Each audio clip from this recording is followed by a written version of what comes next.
Hey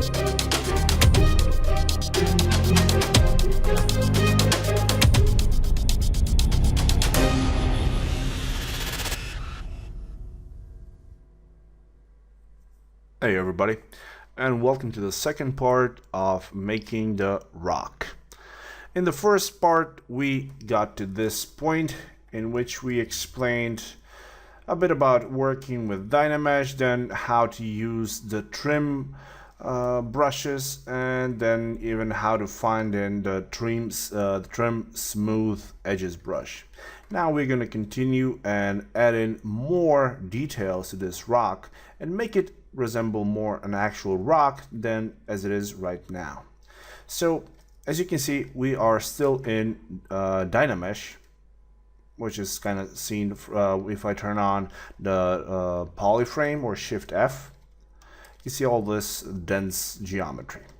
So the first thing that I would like to do here is get out of using Dynamesh for everything and instead start relying on a more actual geometry.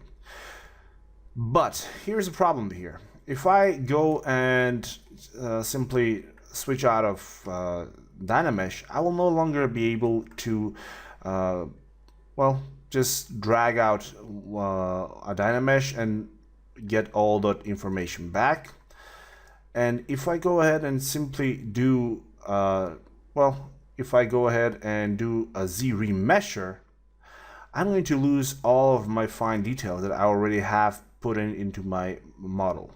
So here is a very neat trick that you should know, or the holy trinity when you're making stuff in ZBrush, and that is when you have a model that you want to have a cleaner geometry on which you can continue building your model. This is how you proceed. First of all, you're going to jump into Subtool, and here I'm going to duplicate the rock that I have over here. So on the bottom one, I'm going to select this one. I'm going to hide the original for now by just clicking on this button over here. As you can see here, you have an eye. If you click it, it's going to it's going to be hidden. So I'm going to collapse the subtool and go down to Geometry. Go down to Z-remesher. I'm not going to change any of the options over here.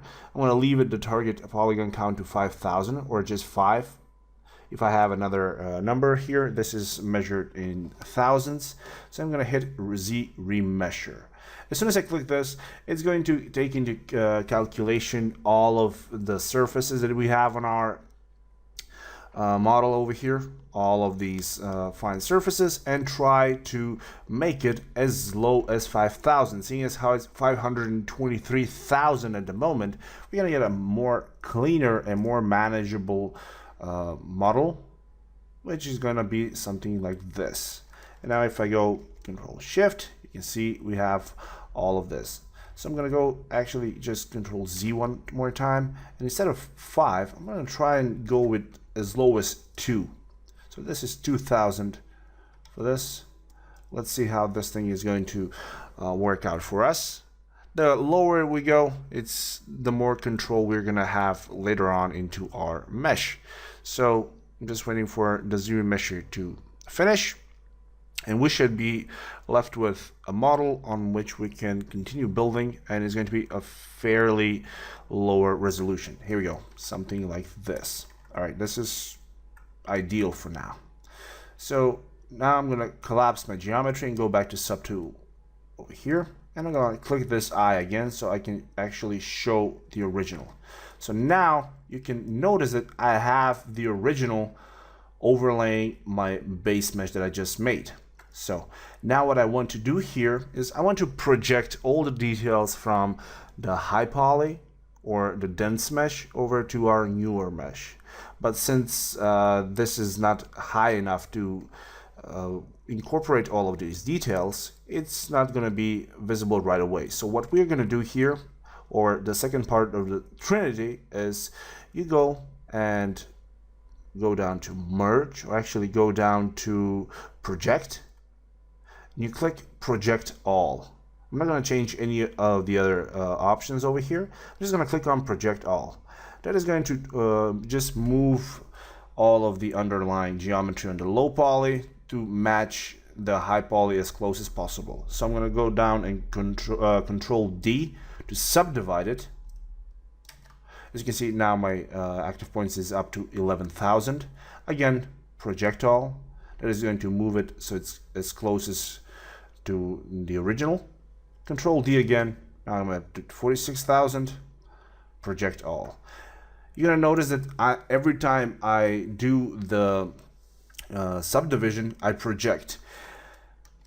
I've seen a lot of people that they only project at the highest level, which can cause some problems. So that is why every time, if you want to have up to like 400,000 or maybe even 1,000,000 polygons, it's always good to go in steps. So you just subdivide and then project. Again, as the subdivisions get higher, the projection is going to be a tad bit longer. So subdivide one more time. We're at 744,000. Reproject, and we should project all of the details that we have on our rock on our geometry on the low poly. All right, and now I'm going to turn off the original. And now, as you can see, we have the new geometry, which is much more easily manageable by ZBrush over here with all of our details captured from this mesh, which was the Dynamesh. So I'm going to select the Dynamesh and I'm going to hit on delete because I will no longer be using it. All right, so we are at this point on which we can start building up the finer details.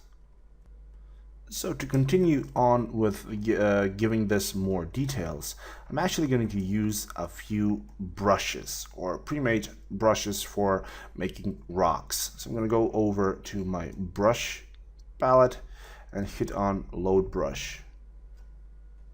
And from here, I'm going to use one of these brushes. Now, I'm not the author of these brushes, but I'm going to see if I can find the link to it, and I will leave the link in the description of the YouTube video. So look for the link on where to get all of these brushes in the description. So first of all, we're going to start with the Rock Crack 01. So I'm going to click OK. That is going to import this new brush here. Now here's how it works. When you click here, you can see that this is a drag rectangle with an alpha. So when I click and drag, you're gonna notice that I'm starting to get some details over here. It's very faint, so if I want to get more detail, I'm gonna go and increase the intensity from 10 to maybe let's try 21. 21 should give me a more, there we go, much more pronounced look. Now, in all honesty, I would actually like to have a bit more geometry in here. So I'm going to go, instead of writing around the 744,000, I'm going to subdivide one more time. So now I'm hitting at 3 million polygons. This should be enough to help me get a much more defined look. As you can see right here. Yeah, there we go. Now I'm just going to click and drag out this crack over here as it is right now. And depending on where you're dragging that crack, you can overlay a couple of different versions, one on top of each other. And since rocks are very organic, it really won't be easy to be noticed. So you can get some damage like that. You can put in some on the underlying edge like here. Put it in some of the crevices. There we go. You can get some on the back side as well. So don't be afraid to experiment. You can get a lot of different results. But just don't overdo it, because I've done it myself a lot of times.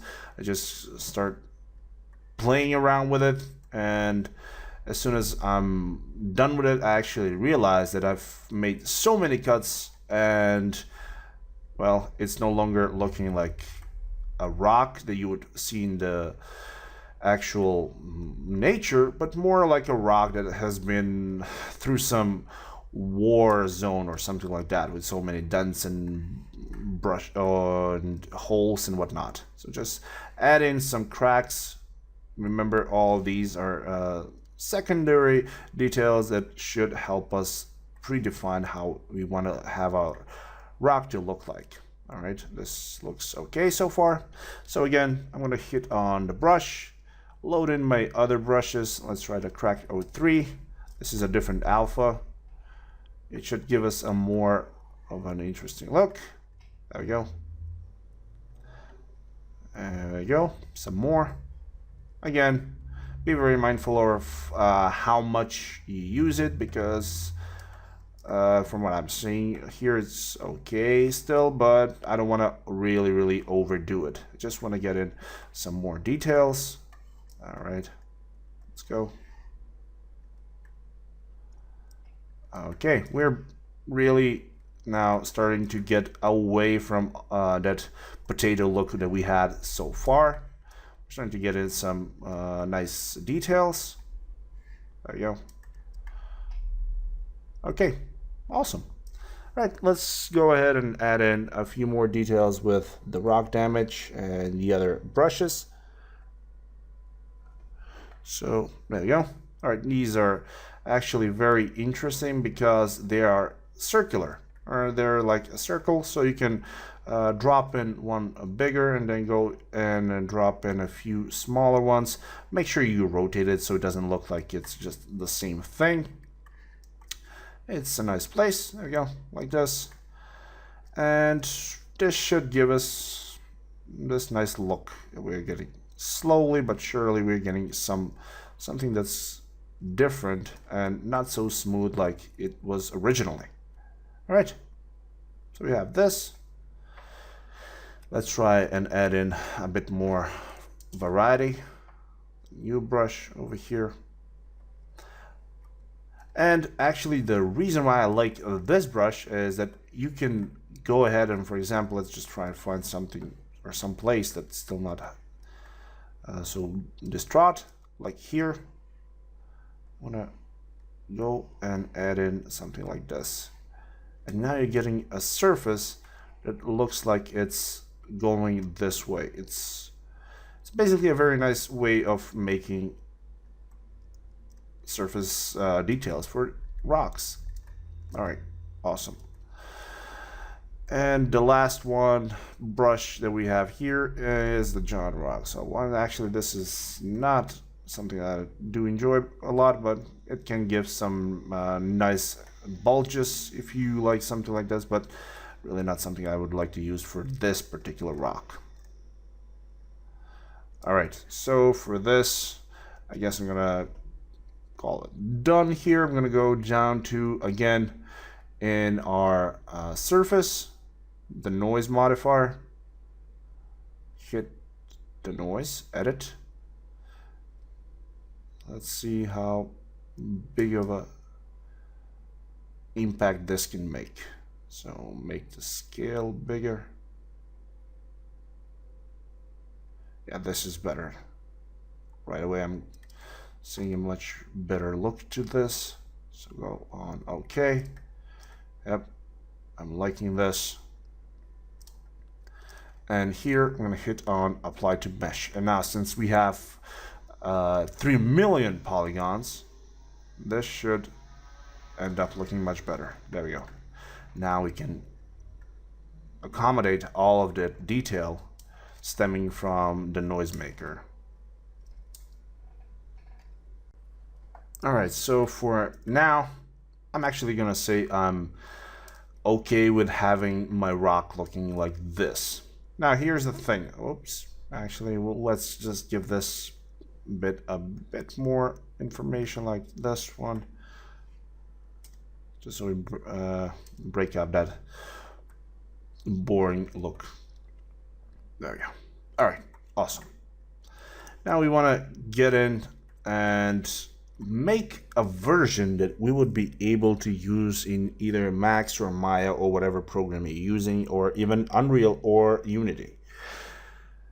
As you can see right here, at the moment, our model is sitting at 3.9 million. I mean 2.9 million, which is a lot for any mesh. So what we want to do here again is go ahead and duplicate our mesh. So we have two meshes now. I'm going to hide this one and do the same exact thing we did previously. Go Z remesher. This is going to remesh our original mesh and make the low version that we initially had in our scene. And once we have that, we would only need to unwrap our model, and then we can continue with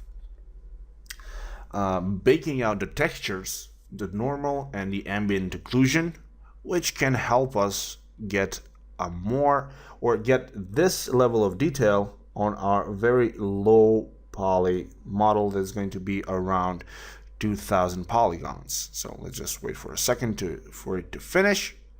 And as soon as the loading screen is finished over here, there we go, we get this mesh. All right, awesome. Now, unwrapping this can be done in a few different ways. The first thing would be to unwrap it inside of ZBrush. The other one would be if you want to unwrap it in Max, Maya, or whatever your program is, or I would probably choose to unwrap it in 3D Code. But for now, I'm going to show you how to unwrap this very quickly and very fast in ZBrush, because let's just be honest, this really doesn't have to have all that nice unwrapping or UV or UV unwrap, because it's a very organic look. So for this, I want to hold down Control and mask up this portion over here. All right, so I have this portion, and then I'm gonna jump down to masking, and from here I'm gonna go mask. Oops. Well, I'm not looking for masking, actually I'm looking for polygroups, and I'm gonna group by masked. So group masked. Now you can see that this is one polygroup and this whole other thing is another one. All right, this should be enough to separate both of these as different islands. As you can see, I'm really not that bothered by this portion over here. And this is what we're going to do. We are going to jump over to our Z plugin, and here you have this UV master. Now, when you have UV master, you have here a couple of options that you want to click. First of all, I'm going to turn off symmetry because the UV islands here are not symmetrical. The second one, I'm going to use polygroups because I want to have the polygroups be separate islands. So I'm going to hit on unwrap. As soon as we're finished with that thing, I can jump down to texture map and UV map. And while in the UV map, just click on morph UV. Now this is going to overlay all of the details over here. So as I can see, I have two different islands, and this is how my UV mapping looks like at the moment. So I'm going to hit morph UV one more time, and there we go.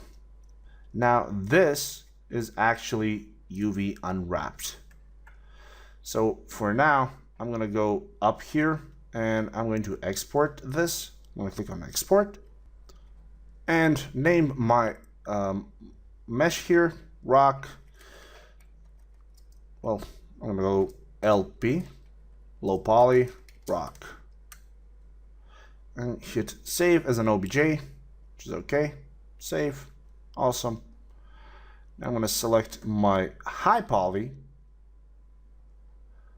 and then I'm going to export this as HP rock. I'm going to save this. As soon as the OBJ writing is done, we are going to have both of those objects done. In some of my previous videos, when I actually wanted to bake out textures, I used a different software. Namely, I didn't use ZBrush, I used XNormals. But this time around though, I want to show you how this can be very easy to be done, or it can be very easy to do it by using Substance Painter. So I'm going to go ahead and open Substance Painter. And in here, when you open Substance Painter, if this is the first time you're using this software, you're going to be greeted with a user interface looking like this or something similar to this, because the user interface is very customizable for Substance Painter as well. So I'm not going to go dive in deeper into how it works or how the UI should look like, but instead we're just going to go in and do a very quick down and dirty projection and making of all the textures. So for this, it's very easy. You just go to File, go hit New. Here, it's going to give you some options to check. First of all, you want to take up the normal map format. You can either have an OpenGL or DirectX.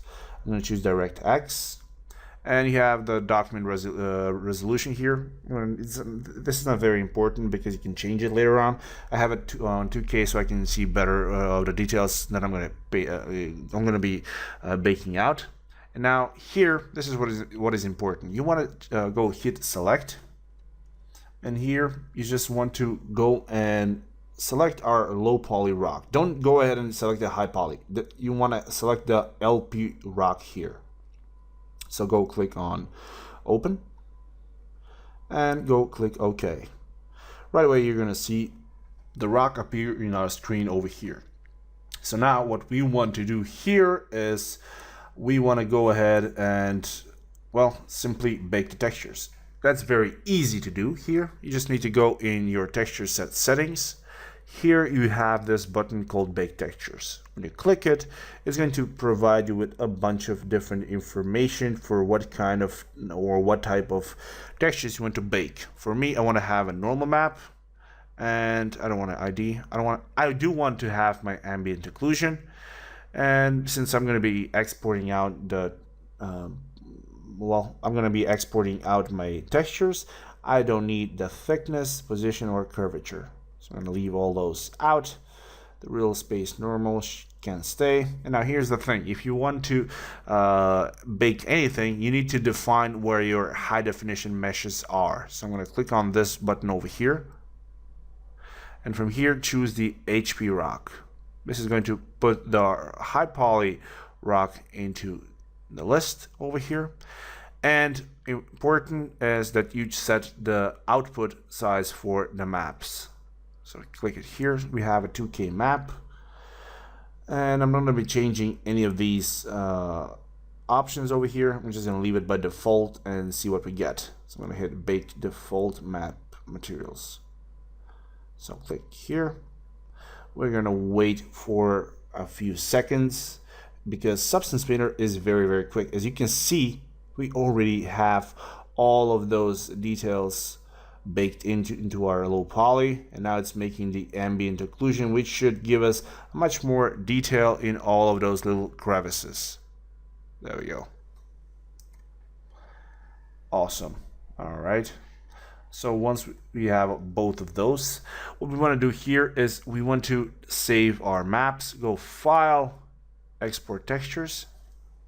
It's going to give you this screen over here. It's going to ask you where you want to save everything and the document size. So here you can go up to 8K, which is experimental. This version of Substance Painter, but for me, I'm fine with 20 or 2K or 2048 by 2048. I'm going to click here so I can specify where I want my textures. I'm going to click. Find where I want to have put in my textures and call them, well, let's just go select folder like this, default mat, everything's fine, go export. We're going to wait for a few seconds until it does everything, and it's going to export everything you finished. Open folder, And inside my folder, you're gonna see that I have all of those maps that we just baked out. This one is what we are interested in, which is the normal map, alongside with the default map for the AO, or the ambient occlusion. And with both of these maps, we can more or less jump over to our software of choice and see how they look in Max, Maya, or whatever. So let's go and jump over in Max. All right, here we are in Max. So here, let's just simply go ahead and import our mesh. Import, find it. I want to import my low poly rock. I'm gonna click import, skip, fine. All right, and just so we can see it clearly, I'm gonna import the high poly rock, and hopefully Max will not crash for this one because it's a very big one. Retriangulate, I don't want to retriangulate polygons. Import a single mesh, fine. All right, I'm just gonna click like this. All right, and we should be able to see both of the versions overlay one another. Awesome. So I'm gonna move this one a bit back. Okay, great. So we have both of these versions in here.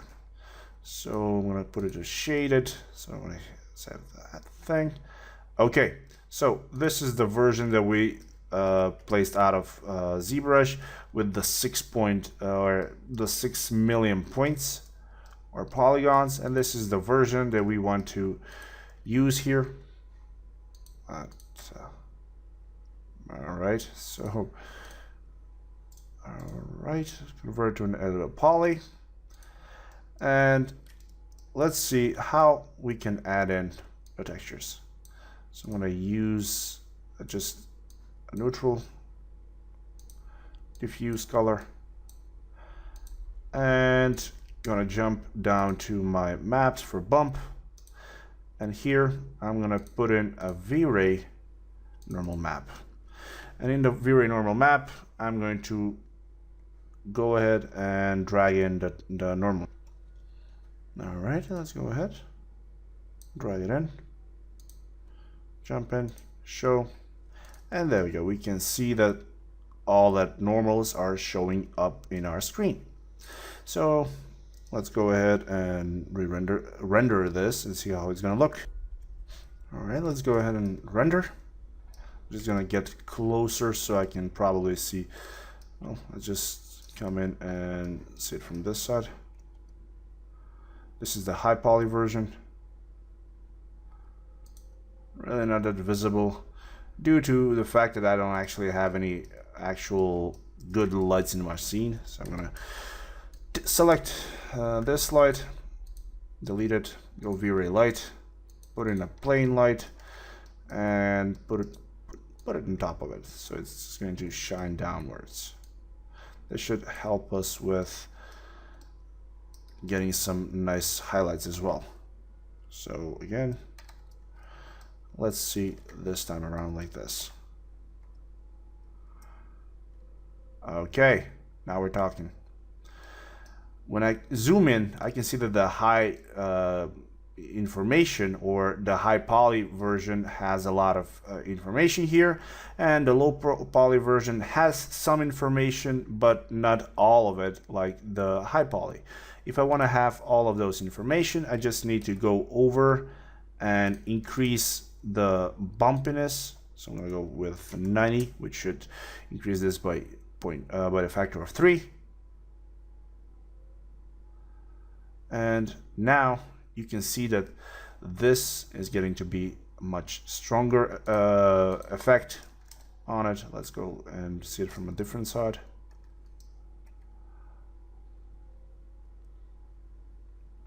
There we go. We can start seeing some of the details over here. But just so it's easier to see, let's drop in a few more lights. One from this side. Oops. One from this side. Okay. Move it downwards like this. move it here, copy, rotate for 180 degrees, and decrease the multipliers to like 10, and go be like 5. All right, awesome. Hide them. And if anybody's going to ask me, I've been asked this before, if you want to hide the lights in your scene like this, so you don't accidentally select them, you can just hide them by holding down Shift and L. That's for lights, and Shift and C for cameras. All right, and now once we have much more light, let's render this and see how our normal rock looks and how our other one looks. But what you can notice here is I have a rather nasty seam here, but since we did this very quickly, we weren't really worrying about this, so that's a bit of a problem. But we could probably unwrap this much better and have a much cleaner mask. All right, so add in more bump. Let's try 200. I'm trying to exaggerate this so we get more of those details back. Again, re-render. And here we go. We can see all of those nice details protruding out from the surface. And the difference between our model over here is that this one is sitting at, well, let's just see, because right now I don't have that, so I configure viewports, go statistics, total plus selection. So go OK. So now this one has 4,171 polygons opposed to this one, which has 6 million. And as you can see on the render, both of them are showing up very nice details. So all in all, this is a very nice workflow when you want to make some assets which you can later use either in your scenes. If this is this would be a part of a large architectural scene, you can use this without using way too much resources from your computer for rendering something as detailed as this. Or you can use this in a game engine, but in all honesty, for a game engine you would go probably a lot lower than this. This is 4,000. You can probably get away with 400, something like this. And well, that would cover our rock creation process. Okay, so with this, we are going to wrap up our lesson. So I hope you guys had fun and you managed to learn something new, as we did go through a lot of new things that I have never covered before. If you have any questions, leave them below. I will meet you in the comment section of the video. And also, if you enjoyed this video, please click the like button. And if you are not subscribed, now would be a great time to do so. As always, thank you very much for watching, and I will see you all in the next video. Bye-bye.